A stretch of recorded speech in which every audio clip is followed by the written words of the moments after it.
Welcome to my guide to changing the battery in an Edifice watch. This is specifically a Edifice watch with a screw on back, so you can see we've got the minute little screws here. There's the back already off the watch here, and you can see there's a screw hole in each corner. Now obviously most Edifices will have a round back, but they'll still have the screw holes in there. Now, and you can see on this particular Edifice watch where the holes are, where the screws are going in. There's 4 there around the edge, and of course we can see the battery. Now as you can see, I've already taken this apart, learnt a couple of lessons. There's a couple of gotchas.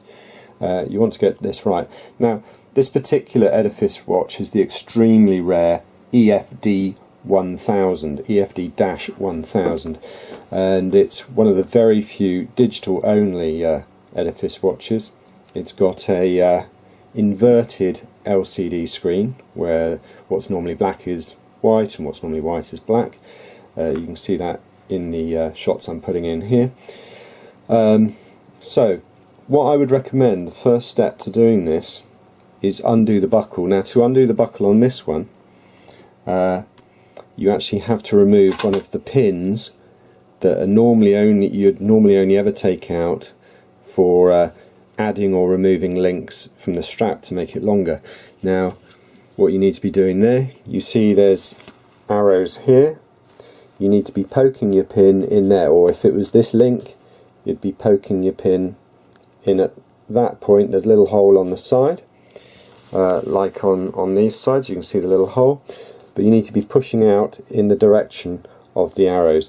And here's the pin that's already removed.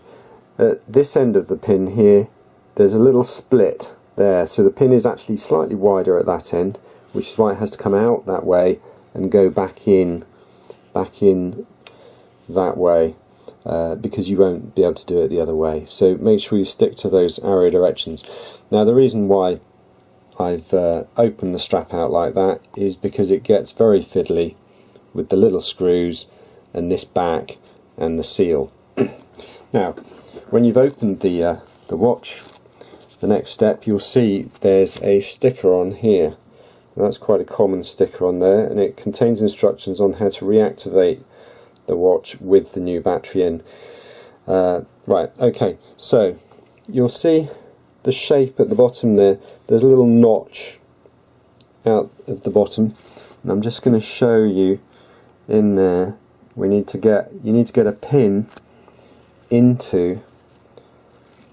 There's a clip there, believe it or not. You see the metal that's holding the battery down under this sticker. I'm going to take the sticker off. You don't necessarily have to, but it makes sense. So you can see there's a clip over the top of the battery there, and there's 2 metal prongs at the bottom of that clip. You need to get in there with something, either a very fine flat bladed screwdriver or with a pin, and I'm going to do it with a pin here. You can see I'm just getting it somewhere roughly in the middle of that bit. I'm pushing and then I'm levering, and I'm hoping that's going to come out. That'll come out. It's a bit harder one-handed, but that clip will come out. I won't. Let me just do that.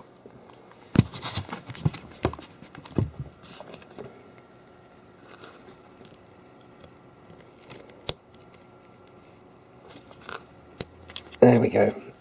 Right, you can see that just came up there, and then you can slide the battery out. Now actually, of course, a useful thing to do is to actually remove the whole clock unit, and then you can have better access to it, and then the battery slides out. Now this is actually the new battery, so I'm popping it back in and I'm shutting that clip back down. There we go. Now let's see on the other side, see if it started. Okay, well it's kept its time from a few minutes ago, and here, yeah, kept its time from a few minutes ago. So just having the battery out momentarily didn't actually stop it, so there's maybe a capacitor in there or something. So the next step is to get this unit back in. Make sure you've got your watch the correct way up. You don't want to put this in the wrong way around, so you want to be looking at the face of the display, and you want to be looking at the face of the watch. Make sure you've got it the right way around, and slotting it in like this, I would say. Notice that the contacts are going to contact into the back of the buttons, so you can start putting that down there, but then the contacts are going to get in the way here. So again, I'm going to leave those contacts in to make sure they're getting behind the buttons, because you need this to be in properly. It's no good if you haven't got it in, you won't get it shut when you put the back on there. Right, and I'm just going to check down inside and make sure that the contacts look like they're butting up against the back of the buttons.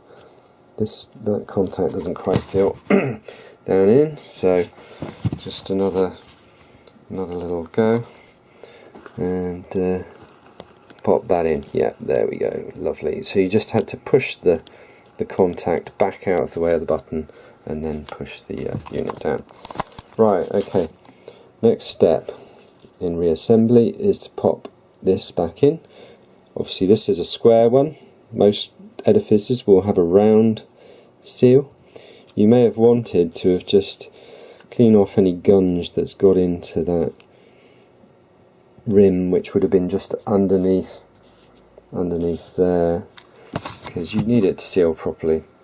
Often it's very common, and maybe even clean up the seal. So I'm just going around the seal like this. It's very easy to do this and then your watch loses its waterproofness.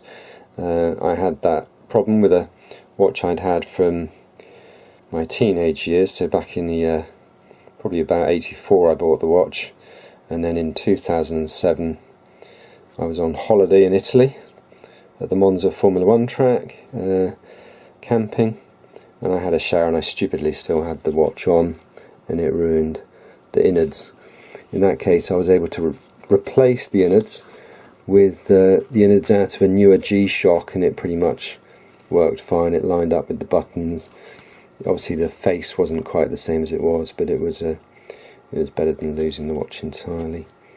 Right, okay, so this is tricky. You do need to get that right in there properly, because if you don't, you are going to have problems. It's nearly impossible to do. Right, I'm just going to possibly easier with a round one. Maybe it affects the temperature, maybe it has an effect on this. I don't know if it'd be harder if it's hot or cold in the room, but I can see I am fighting a losing battle. Right, that's basically in there. You might be able to see it. It's a little bit out there, ever so slightly. I'm hoping that just by putting the back plate on, it'll press it down. So I'm going to, obviously I want to put the back plate on, hold it in place. I don't want to be moving it side to side whilst it's down there, because that will probably just pop that out. And I need to be able to get these screws into the 4 holes. Now the screws are cross-headed screws, so they're Phillips or Posi Drive or something. You will need a small screwdriver to do the job. Ideally magnetic. This one isn't, which is a pain in the neck. But I'm going to give that a go now, and let's see what happens. I'll come back to you in a minute. But first, before we put that back on, I need to put this sticker on. Now there are instructions on this sticker, like I said, about reactivating the timing, the clock unit effectively. See, I should have done that first. Before you then put the back on. And it talks about using tweezers to put a bridge across the A and C contacts. Now the A and C contacts are down there, just in this upper corner here on this particular watch. If you look around, there are contacts on the watch, but you'll need to specifically be getting, you can just about see them there, okay, somewhere there. But like I say, this watch came on without having to press those contacts, so I'm not sure what that's about.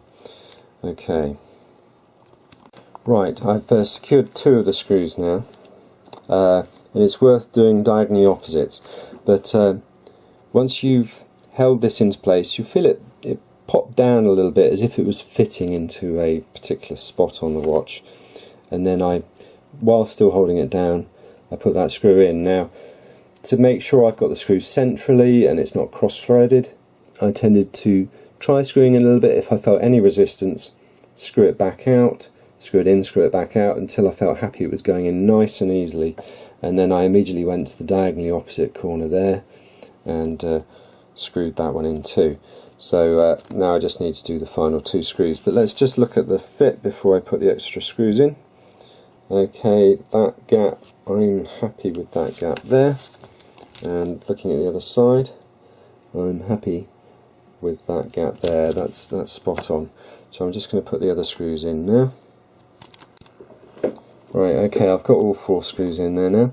So the next step is to make sure this pin here is the right way around relative to the strap, and of course the link that I'm linking that to is at the other end of the watch, because like I said, this part, the clasp bit, doesn't detach and it stays as one continuous loop.